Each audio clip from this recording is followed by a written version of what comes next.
সেটা হচ্ছে যে আমরা আলোচনা করেছি যে মাইক্রোস্কোপ আবিষ্কারের আগে যে চিকিৎসা পদ্ধতি ছিল, প্রাচীন চিকিৎসা পদ্ধতি, তার মধ্যে বিভিন্ন ট্র্যাডিশনাল, বিভিন্ন দেশের, ইউরোপিয়ান, চাইনিজ।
আচ্ছা, তারপরে আমরা দেখেছি যে সেখানে তারা যে চিকিৎসা পদ্ধতি আমরা আলোচনা করেছি, এরপরে আমরা আলোচনা করেছি আয়ুর্বেদ নিয়ে।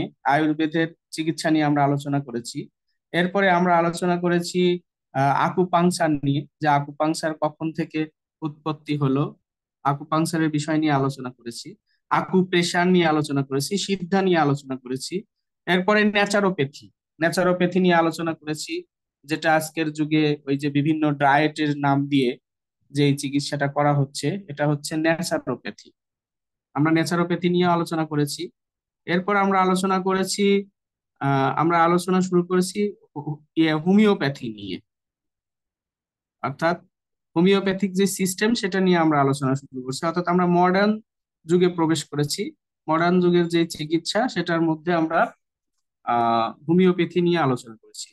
হোমিওপ্যাথির মধ্যে হ্যানিম্যান যেই হোমিওপ্যাথি বলতেন, সেই হোমিওপ্যাথির একটা সাধারণ ধারণা, এবং সেটা হ্যানিম্যানের যে মূল অর্গান অফ মেডিসিন এবং ক্রনিক ডিজিজ, সেই অনুযায়ী এটা আসলে কেমন সেটা আমরা আলোচনা করেছি। তার মধ্যে আমরা অর্গান অফ মেডিসিনে কি কি আলোচনা করা হয়েছে তার এক নজরে আমরা দেখেছি যে অর্গাননে কি কি আলোচনা করা হয়েছে। এরপরে আমরা দেখেছি ক্রনিক ডিজিজে কি কি আলোচনা করা হয়েছে। ক্রনিক ডিজিজে আলোচনার মধ্যে আমরা যেটা আহ বিশেষভাবে দেখেছি সেটা আমরা আলোচনা করেছিলাম আহ যে পর্যায়ে, সেটা হচ্ছে বা আলোচনা করেছিলাম, আমরা আলোচনা করেছিলাম 21 পেজের ক্রনিক ডিজিজের এই যে তরলীকরণ, শক্তিকরণ নিয়ে। তারপরে আমরা আলোচনা করেছিলাম যে হ্যানিম্যান যে বলেছেন যে রোগ ভিত্তিক বা প্যাথোলজি ভিত্তিক যে চিকিৎসা করা হয় এতে মূলত ক্ষতি। এবং উনি 97টি কেস ধরেছিলেন, যা পূর্বের যুগেরই, তার যুগেরই এবং তার পূর্বের যুগের ডাক্তারদের। এবং সেটা আমরা দেখিয়েছিলাম যে আসলে বর্তমান যে হোমিওপ্যাথি বা যাই হোক, সেগুলো সবই ক্ষতিকর এবং এগুলো কোনো চিকিৎসা না, এগুলো সবই মূলত রোগ ভিত্তিক চিকিৎসাই হয়। আমরা তারপরে আমরা দেখেছি যে হ্যানিম্যান সেটা বলতে কি বুঝিয়েছেন, কোনটা দিয়ে কি বুঝিয়েছেন সেটা আমরা দেখেছি। আমরা দেখেছি রোগ বলতে হ্যানিম্যান কি বুঝিয়েছেন সেটা আমরা আলোচনা করেছি। আমরা আলোচনা করেছিলাম যে ক্রনিক ডিজিজে হ্যানিম্যান যেই স্যাং হচ্ছে রক্ত প্রধান ধাতু যাদের, তাদের কি হয়, রক্ত প্রধান ধাতুর যদি চর্মরোগ চাপা দেওয়া হয়, তিনি বলেছেন যে রক্ত প্রধান ধাতুর রোগীদের যদি চর্মরোগ চাপা দেওয়া হয় তাহলে তাদের কি হয়, সেটা তিনি বলেছেন। যে তাহলে তাদের যক্ষ্মা হতে পারে। সাধারণত রক্ত প্রধান ব্যক্তিদের চর্মরোগ চাপা দেওয়ার পরে অর্শ, অর্থাৎ পাইলস, এবং মূত্রপাথড়ী, অর্থাৎ যে কিডনি বা মূত্রথলিতে, মূত্রনালীতে যে পাথরগুলো হয় এগুলো হতে পারে। এবং এটা চর্মরোগ চাপা দেওয়ার পরে, ছোটবেলা থেকে তো অনেক চর্মরোগ আমরা বিভিন্ন ওষুধ খাই, হিস্টামিন জাতীয় হোক বা আমরা স্টেরয়েড জাতীয় হোক বা অ্যান্টি ফাঙ্গাল জাতীয় হোক, আমরা যেগুলোই ব্যবহার করি, সেগুলো মূলত হচ্ছে এইগুলো ক্ষতি করে। এবং তারপরে তখনকার যুগে তো সালফার, জিঙ্ক এবং আহ, যে লেড এগুলো বেশি ব্যবহার করা হতো, এই সকল গুলো বেশি ব্যবহার করা হতো। বর্তমান যুগে তো আরো ভয়ঙ্কর, এবং স্টেরয়েড পর্যন্ত ব্যবহার করা হয় চর্মরোগে, যা একটা হরমোন, এবং সেটাকে যখন দেওয়া হচ্ছে তখন আস্তে আস্তে মানুষটার অন্যান্য হরমোনে ইমব্যালেন্স তৈরি হয়ে যাচ্ছে।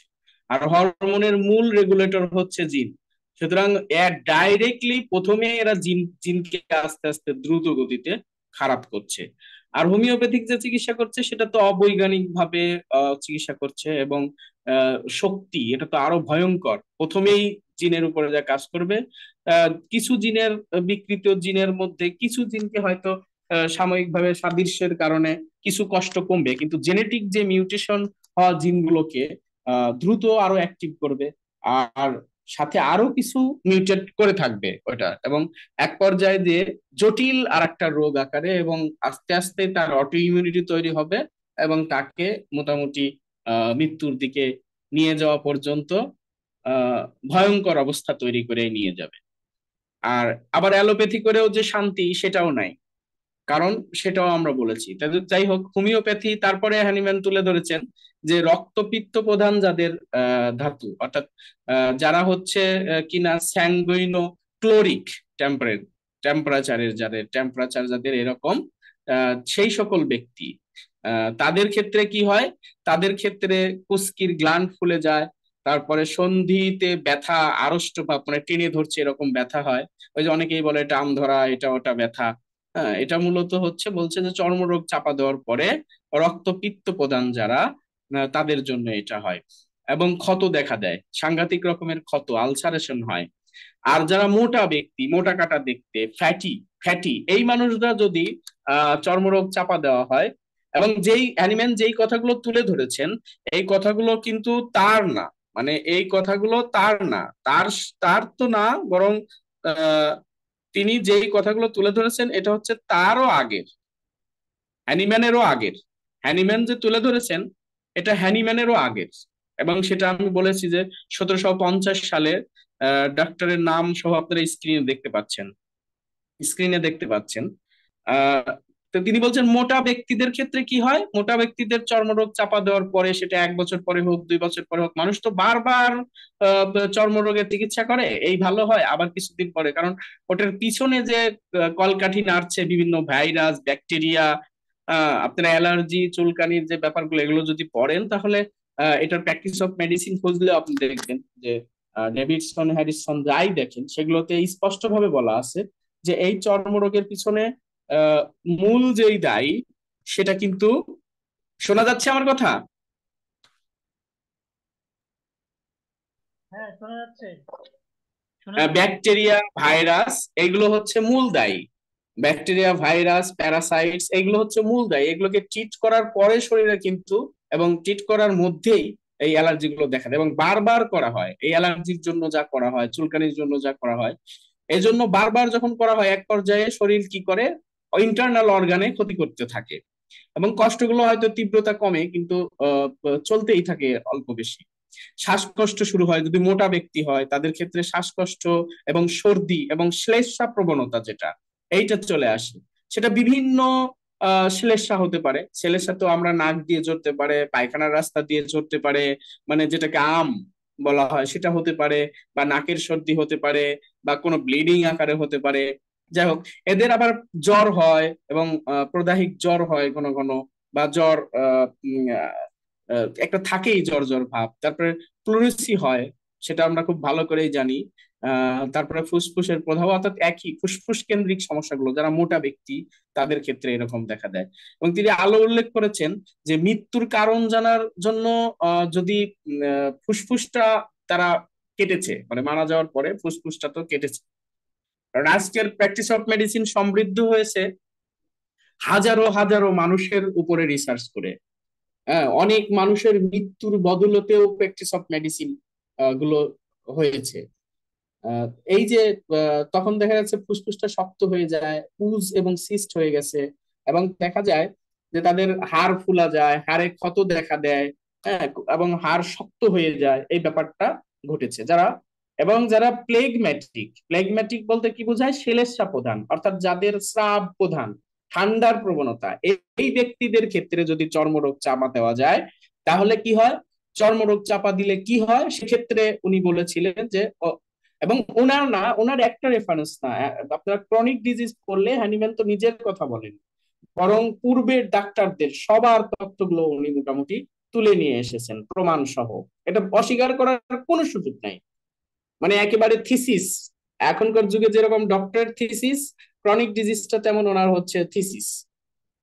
থিসিস যদিও সেই সময়ের জ্ঞান অনুযায়ী উনি করেছেন, কিন্তু উনি যে তথ্যগুলো তুলে নিয়ে আসছেন এটা কিন্তু অথেন্টিক। এবং তিনি দলিল প্রমাণ সহ নিয়ে আসছেন। মানে বর্তমান হোমিওপ্যাথরা যেমন চাপাবাজি কথাবার্তা বলে, যা না তার চাইতে, মানে এদের চাপার জোরেই সব শেষ, কিন্তু হ্যানিম্যান এরকম ছিলেন না। এবং আজকের হোমিওপ্যাথরা সব জানে কিন্তু বাস্তবে কিচ্ছু জানে না, পড়ালেখাই করে না। হ্যাঁ, আমাকে অনেকে বলে যে আপনার এই হোমিওপ্যাথিক ওষুধ তো কোনো শক্তিতে দেওয়া, কোনো মলিকুলার ইয়াতে লেভেলে কাজ করছে না, তাহলে তো এটা কম ক্ষতিকর। অথচ তাদের আসলে এনার্জি সম্পর্কে কোনো জ্ঞানই নাই। এনার্জি সম্পর্কে যদি জ্ঞান থাকতো তাহলে তারা চিকিৎসা বন্ধ করে দিত। তারা বলতো যে না আমি ভাই অন্য কিছু করে খাবো কিন্তু এটা করব না। কিন্তু তাদের জ্ঞান কোনটা লেভেলে। যাই হোক, এই শ্লেষ্মা প্রধান ব্যক্তি, এইরূপ ব্যক্তিদের যদি চাপা দেওয়া হয় তাদের শোথ দেখা যায়, অর্থাৎ তাদের মধ্যে ফুলে যাওয়ার প্রবণতা, সে বিভিন্ন ভাবে শরীর ফুলে যাওয়া এবং যেই তোমার যেটাকে বলা হয় হচ্ছে কি বলবো, অর্থাৎ পানি জমে আসে। হ্যাঁ, এটা ঘটনা ঘটে, পানি জমে যাওয়া এবং ফুলে যাওয়ার ঘটনাটা ঘটে। এবং সেই সাথে আর কি ঘটতে পারে, দেখা যাচ্ছে রক্তস্রাব দেরিতে হতে পারে, রজস্রাব অর্থাৎ মাসিক দেরিতে হতে পারে। আজকের যুগে দেখেন যে কিছু মহিলাদের 2 মাস 3 মাস 4 মাস মিন্স হচ্ছে না, অথচ মাস গেলে হওয়ার কথা। আবার এক পর্যায়ে যায় ট্রিট করতে করতে মাসে 2 বার 3বারও হচ্ছে, মানে আরো ভয়ঙ্কর অবস্থা হচ্ছে, মানে হরমোনাল কি একটা ইমব্যালেন্স চলছে। তারপরে মিন্স চলাকালীন চর্মরোগ বিতাড়িত করলে তার ধরন পরিবর্তিত হয়ে অনেক সময় রক্ত মুখ দিয়ে উঠতে পারে, মুখ দিয়ে রক্ত বের হয়, নাক দিয়ে রক্ত বের হয়, আমরা এগুলো জানি। আর আজকের যুগে তো এটা প্র্যাকটিস অফ মেডিসিনে প্রমাণিত যে ইনফেকশন যখন চাপা দেওয়া হয়, ইনফেকশনের জন্য যখন চিকিৎসা করা হয় তখন নাক দিয়ে এপিস্ট্যাক্সিস হতে পারে, অর্থাৎ নাক দিয়ে রক্ত আসতে পারে, কান দিয়ে রক্ত আসতে পারে। হ্যাঁ, এটা তো আজকের যুগে প্রমাণিত। হ্যানিম্যানের যুগেরও আগে এই যে ডাক্তার, ইনি অ্যালোপ্যাথিক ডাক্তার ছিলেন, যার সম্পর্কে বলা হলো আপনারা দেখতেই পারছেন, ওনার উপরেই দেওয়া আছে। তিনি 1750 সালে এটা লিখেছেন এবং তিনি রিসার্চ করে এটা বলেছিলেন। তারপরে এখানে বলেছে যে বিষণ্ণ প্রবণ, অর্থাৎ যেই হিপোক্রেটাস এবং গ্যালেন এদের যেই মেলানকলি, যেই পার্সোনালিটি, সেই পার্সোনালিটির লোকজন যদি হয় তাহলে কি হতে পারে, তিনি বলেছেন যে কখনো কখনো পাগল হয়ে যেতে পারে। পাগল পাগল মানে পাগল হয়, আমরা বলি তো পাগল হয়ে গেল, মানসিক রোগ হলো, এটা শুধুমাত্র এটা না, তারা দেখেছেন যে পাগল হয়, এটার পিছনে চর্মরোগের ইতিহাস থাকে, সেগুলো সারায় দেয় সুন্দরভাবে। তারপরে অন্তঃসত্ত্বা হলে গর্ভের শিশুটি মারা যেতে পারে, অর্থাৎ আপনারা জানেন অ্যাবর্শন হতে পারে, বিভিন্ন রকম প্রি ম্যাচিওর অ্যাবর্শন হয়ে যেতে পারে, এবং অনেক সময় গর্ভে রাখতেই পারে না, এই অবস্থাগুলো হয়ে যায়। তারপরে কখনো কখনো বন্ধ্যাত্ব দেখা দেয়, অর্থাৎ বাচ্চা কাচ্চাই হয় না। তারপরে দুধ শুকায় যেতে পারে। হ্যাঁ, তারপরে দেখা যাচ্ছে যে এই ঋতুচাপ স্থায়ীভাবে বন্ধ হয়ে যেতে পারে। বয়স্ক মহিলাদের ক্ষেত্রে জরায়ুতে ক্ষত হয় এবং এবং এবং এক পর্যায়ে ক্যান্সার পর্যন্ত চলে যেতে পারে, গভীর জ্বালা হয়, এর জন্য ওষুধ ব্যবহার করে। আবার কারোর শুকিয়ে যায়, অর্থাৎ বলা হচ্ছে যে জরায়ুর ক্যান্সার পর্যন্ত হয়, যেটা বললাম একটু আগে। এরপরে আমরা যদি দেখি তাহলে হ্যানিম্যান তার এক্সপেরিয়েন্স শেয়ার করার পরে হ্যানিম্যান তার এক্সপেরিয়েন্স গুলো শেয়ার করার পরে তিনি আবার বলেছেন যে তার পরীক্ষাগুলো অন্যদের পর্যবেক্ষণ দ্বারা বারবার প্রমাণিত। উদাহরণস্বরূপ চিররোগ বইটির প্রথম সংস্করণ লেখার সময় আহ, আমি যেই বলেছিলাম, সেটা বলেছেন যে কি হতে পারে, তারপর তিনি বলেছেন যে চুলকানি দূর করার পরে কি হয়। হ্যানিম্যান সেটা নিজে বলেছেন যে বাহ্যিকভাবে চুলকানি দূর করলে পায়ের পাতা ক্ষত হয়, ফুসফুসে ক্ষয়রোগ হয় এবং হিস্ট্রিয়া যে রোগগুলো এবং ক্লোরোসিস যে সেটা হতে পারে এবং নানা প্রকার ঋতু সংক্রান্ত গলযোগ দেখা দিতে পারে। এরপরে কি হতে পারে, এরপরে আপনারা দেখতে পাচ্ছেন অন্ধ হয়ে যেতে পারে। তারপরে ঋতুর গোলযোগে হতে পারে।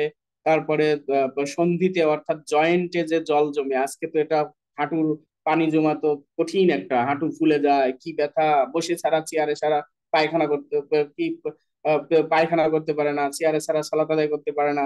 শোনা যাচ্ছে আমার কথা?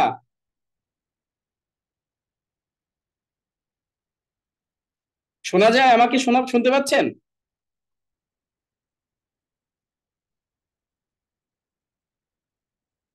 শোনা যায় আমাকে? আচ্ছা, আপনারা অন্যরা কেউ কথা বলছেন না কেন? শুধু আমাকে আমি বলছি, একটা শুনতে পাচ্ছেন কি বলেন? আচ্ছা, যাই হোক, শুনতে পেলে হলো। আমি আমি একজন শুনতে পেলে হলো, সমস্যা নেই। তাহলে সন্ধিতে জল অর্থাৎ পানি জমা, আজকে আপনারা দেখছেন যে মসজিদ গুলো কিন্তু চেয়ারে ভর্তি, পায়খানা গুলো কমোড হয়ে যাচ্ছে। কেন? কারণ ওই যে হাঁটু ব্যথা আর হাঁটু ফুলে গেছে, ফুলে গেছে মানে কি, পানি হয়েছে। কেন? স্টেরয়েড ব্যবহার করে। মলম দিলেই ভালো হয়ে যায়, কয় টাকার আর মলম ব্যবহার করে, ডাক্তাররা দিয়ে দিচ্ছে সব। কারণ প্রথমে অ্যালার্জিক অ্যান্টিহিস্টামিন গ্রুপের দিচ্ছে, আস্তে আস্তে একটু ভালো থাকছে, এক পর্যায়ে আর কাজই হচ্ছে না, একজন ডাক্তার হয়তো দিয়ে দিছে মলম। মলম নিয়ে সেই শান্তি, সেই শান্তি, সেই শান্তি। কিন্তু এই শান্তিগুলো কি হচ্ছে? শান্তিগুলো আজকে পঙ্গু বানায় দিচ্ছে। একদিনে হয়নি এটা।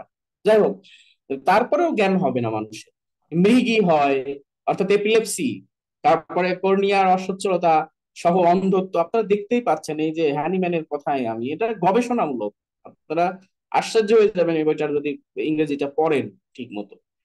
তারপরে তিনি বলছেন যে আর কি হতে পারে, তারপরে কর্নিয়ার যে সমস্যা হতে পারে, চোখের অন্ধত্ব পর্যন্ত হয়ে যেতে পারে, গ্লুকোমা সহ অন্ধত্ব হতে, অর্থাৎ সুগার লেভেলের সমস্যা হবে, সাথে মানসিক রোগ হবে, এবং পক্ষাঘাত, প্যারালাইসিস, প্যারালাইসিস ঘরে ঘরে। কেন? প্যারালাইসিস কি একদিনে হয়ে গেছে শুধু? না, ওই একই চর্মরোগ চাপা দেওয়ার পরে ঘরে ঘরে, আজকে প্রতিটা ঘরে একটু হলেও ব্যবহার করে, মানে এমন অবস্থা, কি বলবো আর। মানে মানুষ তো দেখলেও পরে বোঝা যায় না, শুধু শুধু 15 দিন পরে একবার স্টেরয়েড ব্যবহার করছে, মলম অল্প টাকায় কিনতে পাওয়া যায়, 20 টাকা, 50 টাকা, 100 টাকার মধ্যে হয়ে যায়, মাস মাস ব্যবহার করা যায়। তারপরে সন্ন্যাস, অর্থাৎ বিভিন্ন যেই তোমার আহ, হয়, তারপরে ঘাড়ের সমস্যা হয়, তারপরে আহ আরো অনেক সমস্যা হয়। তিনি 57টি কেস তুলে ধরেছেন। এরপর তিনি বলেছেন যে আপনারা দেখেন এরপরে কি বলেছেন। এরপরে তিনি বলেছেন, এই যে দেখতে পাচ্ছেন, হ্যানিম্যান যেটা বলেছেন সেটা হচ্ছে যে হ্যানিম্যান কিন্তু এই বর্তমান যুগের যে হোমিও ডাক্তাররা যে বলে কি মায়াজম মায়াজম করে সারা দিন, হ্যানিম্যান মায়াজম, সিফিলিস মায়াজমের জন্য শুধু বলেছেন এটা ক্ষত, সিফিলিস চাপা দেওয়ার পরে ক্ষত। তখন তো সিফিলিসের প্রথম তো বুঝতেনই না যে সিফিলিস কি, জাস্ট সিফিলিস, মাইক্রোস্কোপ কেবল মাত্র আবিষ্কৃত হয়েছে। তো অ্যানিম্যালের জ্ঞানকে আমি যদি কিছু না নেই, তার যদি অর্গাননের, তার যদি ক্রনিক ডিজিজের যদি দেখা যাচ্ছে যে 4 ভাগের 1 ভাগও দিতে পারছি না, তাহলে তাকে অবমাননা করা হবে না? কারণ সেই যুগে তার জ্ঞান জ্ঞান ওই তার জ্ঞান প্রয়োগ করার মতো অবস্থায় ছিল না। আজকের যুগ আর সেই যুগ এক ছিল না। আজকে বিজ্ঞান অনেক উন্নত হয়েছে, আজকে আমরা অনেক উন্নত হয়েছে। তার যেটুকু নেওয়ার সেটুকু, তিনি যেটা সত্য হিসাবে আমরা দেখতে পাচ্ছি সেটা নিতে হবে। যেটুকু আজকের যুগে চলে সেটা নিতে হবে, যেটা আজকের যুগে চলে না সেখান থেকে গবেষণা শুরু করতে হবে। তো সিপিলিসের ক্ষতটা চাপা দিলেই সিপিলিস মায়াজম। আর ডুমুর আকৃতির আফিল, ওইটাই নিদর্শন যে সাইকোসিস মায়াজম। চুলকানি, চুলকানি, যে কোনো চর্মরোগ, এটা চাপা দিলে তার নাম হচ্ছে, আপনারা দেখতেই পারছেন স্ক্রিনে, তাহলে তার নাম হচ্ছে, চর্মরোগ এর নাম হচ্ছে কি, আহ সোরা। আচ্ছা, কয় মিনিট আছে আর?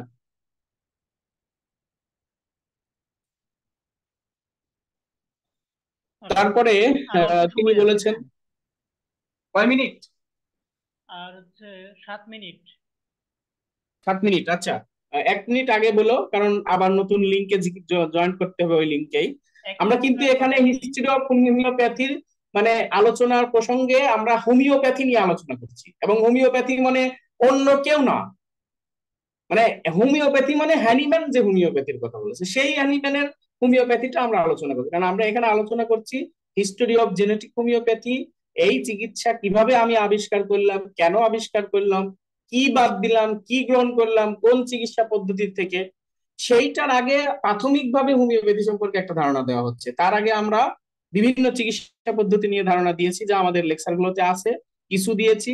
আর যারা ক্লাসে জয়েন করেননি তাদের জন্য কি করার আর, তারা তো আর পুরোপুরি পাবেন না। হ্যাঁ, যারা আমার ছাত্র হিসেবে যারা আছেন, তারা এই সরাসরি ক্লাসে আসেন এবং তারা অবশ্যই সেখান থেকে পাচ্ছেন পুরোপুরি। আর আমার শিক্ষার উদ্দেশ্য আমার ছাত্রদের, আপনারা যারা নিতে চান, যারা জানতে চান, তারা জানবেন, কিন্তু পুরোটুকু পেতে হলে সরাসরি ক্লাসে যুক্ত হতে হবে। আর আমরা ক্লাসের বাহিরে যা দেব সেটা সামান্য অংশ মাত্র।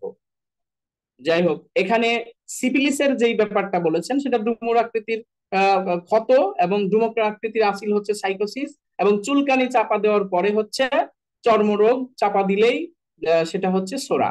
এর বাহিরে যা কিছু বলা হয়, মানে হাজার শত পৃষ্ঠা যে ক্ষয় করে লেখা হয়েছে, বিভিন্ন জন লিখেছে, এগুলো সব গাল গল্প, এগুলোর কোনো মানে হয় না। হ্যানিম্যান শুধু এই এক লাইনেরই কথা। এবং সোরা সম্পর্কে কি বলেছেন, উনি তো গবেষণাটা তুলে ধরেছেন যে অমুক অমুক অমুক অমুক এই বলেছে, ওগুলো দিয়ে কোনো চিকিৎসার কথাও বলেন। তারপরে ডুমুর আকৃতির আসিল বলার পরে কিছু গল্প করেছে, কিন্তু মূল যেটা ফোকাস করেছেন এই এক লাইনে। আমি এই যে এখানে দাগ দিয়ে দিয়েছি, এটা আপনারা আবার স্ক্রিনটা দেখবেন, ভিডিওটা আবার দেখবেন।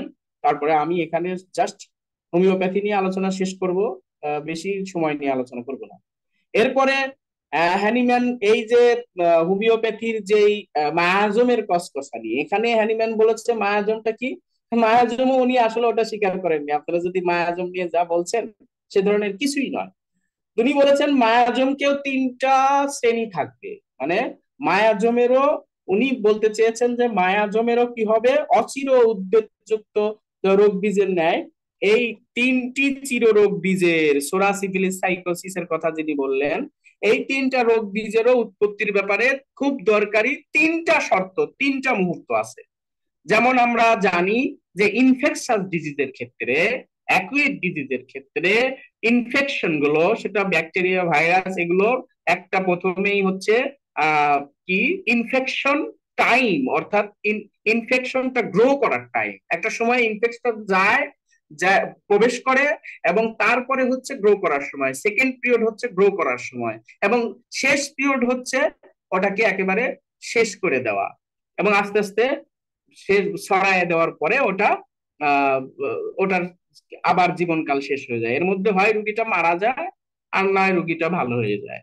এবং ভালো হয়ে গেলে ইমিউনিটি তৈরি হয়ে যায় আরো বেশি করে, যেহেতু তার ইমিউনিটি ঠিক করার মতো ওষুধ দেওয়া নাই, সুতরাং বিপদ, তাই ইনফেকশন গুলো মারার জন্য ব্যস্ত হয়ে যায়। তিনি মায়াজমের ক্ষেত্রেও বলেছেন প্রথমে ইনফেকশন ঢোকে, দেখেন কতটা বৈজ্ঞানিক সে সময় তিনি কল্পনা করেছেন।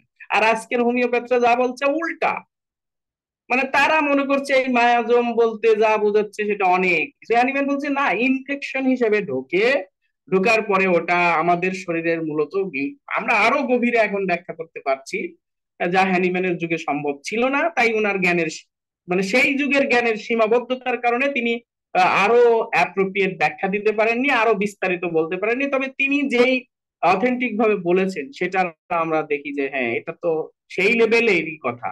তিনি বলেছেন যে প্রথমে এই মায়াজমের যে কথাগুলো বলছে, মায়াজমের ক্ষেত্রেও তিনি স্বীকার করেছেন যে এটা ইনফেকশন, আগে প্রথমে ইনফেকশনটা কি হবে, আক্রান্ত হবে, আক্রান্ত হওয়ার পরে আরেকটা সময় আসবে যেই সময়ে গ্রোথ হবে এবং শরীরে যাবে, এরপরে এর ক্রিয়াকাল চলবে, এরপরে শেষ হয়ে যাবে।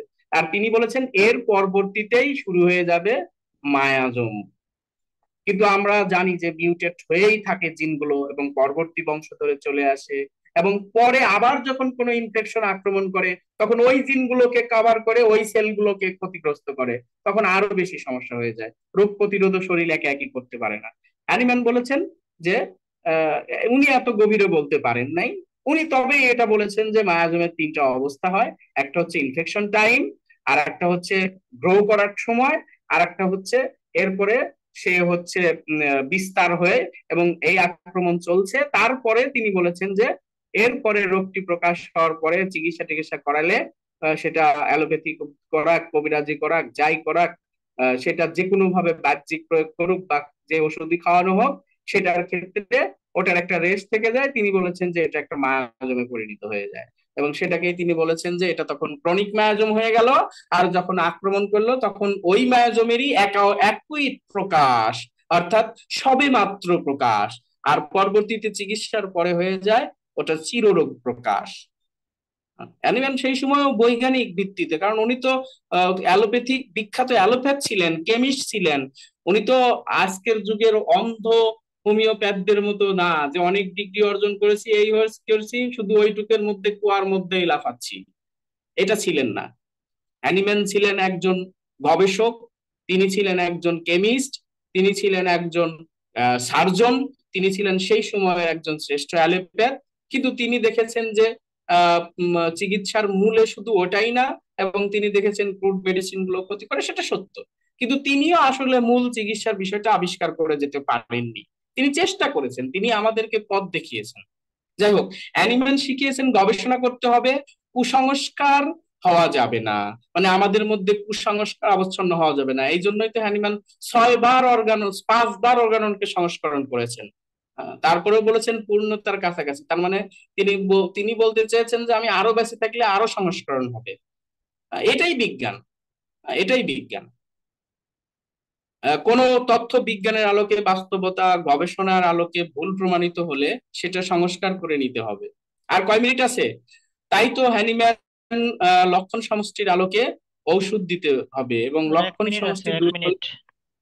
হ্যাঁ, আরোগ্য বুঝতে হবে বললেও কিন্তু শেষের দিকে তিনি আবার মায়াজমের লক্ষণ কথা বলেছেন। এরপরে যদি আমরা আবার ক্রনিক ডিজিজের যে নেচার অফ ক্রনিক ডিজিজ এই অধ্যায় যদি আমরা যাই, তাহলে হ্যানিম্যান আবার বললেন যে কিছু আনন্দদায়ক ঘটনা, সৌভাগ্যক্রমে প্রাপ্ত কোনো উন্নত বাহ্যিক ঘটনা, একটি আনন্দদায়ক ভ্রমণ, এক